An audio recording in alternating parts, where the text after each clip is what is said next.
Yo, what is good everybody, and thank you so much for stopping by the channel. For today's video, as you can see next to me, we are going to be talking about the Jordan x Union KO. This is part one of a mini series here on the channel, all centered around these shoes here. For the purposes of today's video, we're going to be talking about general information, unboxing them, talking about all the nuances and details that make this shoe uniquely itself. We're going to go ahead and throw them on feet, touch on resale predictions, and finally, we will round things off with my final thoughts and opinions around the Jordan 1 Union KO.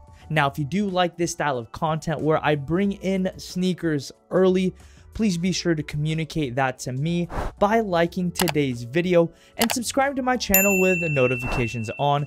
This is going to be the best way to let me know to keep this style of content coming.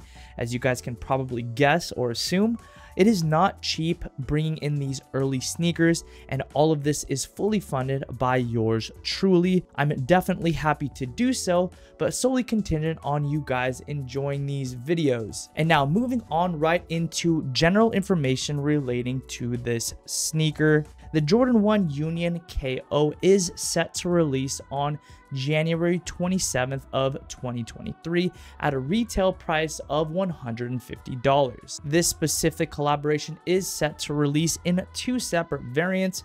First, the pair that you see here, which is white, sail, university gold, and neutral gray. And then the second pair, that of which I've been scouring the internet for pictures of, the sail muslin and neutral gray colorway, which is extremely clean as well. And now taking a step back and discussing the unboxing experience, the Jordan 1 Union KO does get that special box treatment, as it is offered in a special charcoal gray box embellished with a Jordan x Union gold chain with Jumpman at the center and gold inscribed Jordan brand and Union label. Flip the lid open and the box reveals the Union Jumpman and special tissue paper that does match the overall theme of the box. Once inside the wrapping, what's included is an additional set of laces and Velcro swooshes, which will definitely be expounded upon a little bit later in today's video, and that way you'll be able to see the lace and swoosh swap. Now, changing gears a little bit and discussing the nuances, the details, and of course the storytelling behind this shoe. Beginning with the history, this sneaker here, believe it or not, hasn't just been knocked off today in today's day and age. Historically speaking, there have been a myriad of different knockoffs of the Jordan 1 since its first inception. For its time period, the Jordan 1 was a bit more on the premium side.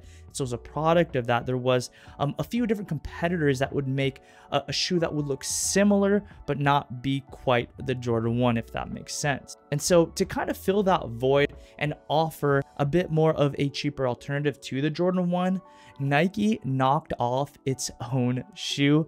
And for that reason, that's where you get the KO in AJKO. Now, I do know a lot of you guys already know that, but because sneaker popularity has exploded as of late, there are a lot of sneakerheads that didn't know. As one would expect from a knockoff, you'll get something that looks similar, but is pretty different in many respects, especially if you are well familiar with a normal Jordan 1, beginning with the materials of the upper.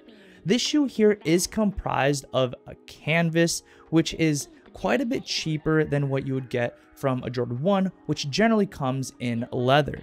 The coarse weave is definitely distinctive and is easily identifiable, and so when you look at this shoe, you could definitely see that it wasn't a Jordan 1 necessarily, but rather a variant of the Jordan 1. Even the proportions of the upper see a slight change, as for example, for the AJKO, you've got a toe guard that does finish a bit lower than a standard Jordan 1. The story is the same through the midsole and outsole, as you actually do get cheaper tooling with regard to the makeup of the AJKO. For example, you have a totally different outsole. As you can see, it's got a bit more circles, more stars, and is missing the blocks on the heel portion of the outsole of this shoe. So it isn't actually even a Jordan 1 outsole. This is actually the outsole from a Nike Vandal. Still definitely looks similar, but isn't the same, which essentially epitomizes the term knockoff. But with that to say, all is not lost with regard to the shoe,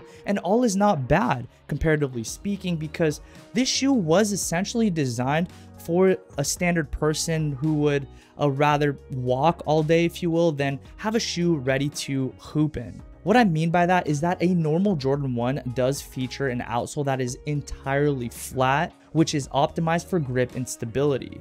It is, however, not ideal for just somebody who just wants to walk around. The outsole on the Vandal, aka the AJKO, does feature a slight carve out at the back of the heel, giving you a little bit of roll with each step. Believe it or not, sizing and shape is a little bit different with regard to this shoe as well. Now, it's very subtle, but for somebody with wide feet, I definitely think this was worth mentioning. The AJKO does have a slightly more narrow toe area, especially relative to that of the Jordan 1. If you guys are familiar, the Jordan 1 does have a pretty narrow-ish silhouette as it stands, at least for wide-footed people. And this shoe here is a little bit more narrow than that. Now, I definitely wouldn't recommend sizing up. I don't think that is necessary, but I do believe it was something worth mentioning, as to me, in my opinion, this shoe finishes a little bit more closer to a pair of Nike Blazers. Now, when it comes to comfort, though, you do get the slight concaveness on the heel portion of the shoe. That doesn't necessarily constitute that the AJKOs are more comfortable, because with regard to the outsole, you don't get an air sole unit similar to what you see in a normal pair of Jordan 1. So while these shoes will definitely be compared to a pair of Jordan 1s, consider these to feel more like Dunks, as those also don't have an air sole unit. Apart from that, another distinction that you might notice with regard to comfort is the fact that these are canvas, and as a product of that, canvas tends to be a bit more breathable. So if you're the type of person to get hot feet,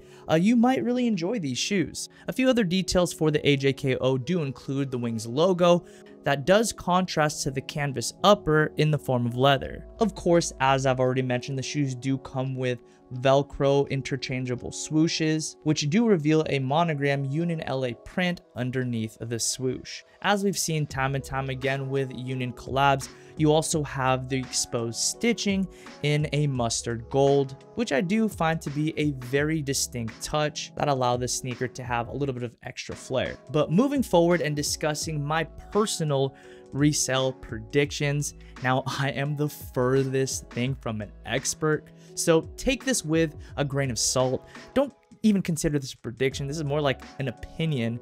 I do think that this shoe will be reselling probably right around that 200 to 250 price point, probably at its peak at 250. And here's why. The color scheme is really nice, and I feel like over the summertime specifically, a lot of people are going to gravitate to this shoe. The fact that you are able to change swoosh out as well allows the owner of the shoes to have a few different ways of styling them and extra options that other shoes don't really offer. I did pay quite a bit more than that on a pair that isn't actually my size, but that was for the purposes of getting the shoe early. But yeah, a $250 valuation it just feels right to me. You guys let me know what you guys think these will resell for down below in the comment section down below. And now to round things off with my personal opinion on the shoes, it's not to say I'm right, as fashion is totally subjective. This is a completely arbitrary matter. So what I consider trash, you might consider treasure. In this specific scenario, I consider these to be a bit of treasure, just because as I mentioned, they are such a clean shoe. You can never really go wrong with a Jordan Low. Now, granted, they are the KOs or the knockoffs. We live in a day and age where knockoffs are somewhat glorified, and this is Exhibit A. So if any of you guys ever get called out for wearing reps, point to Nike and say they encouraged it. Now, I'm just playing around, but in and of themselves, they are a very, very clean shoe. I personally think the Sail Muslin colorway is the better pair amongst the two. Now, this could totally be a product of the grass being greener on the other side, but I just find that pair to be a little bit better. Also, this pair will probably be more susceptible to stains as well as picking up and showing more dirt.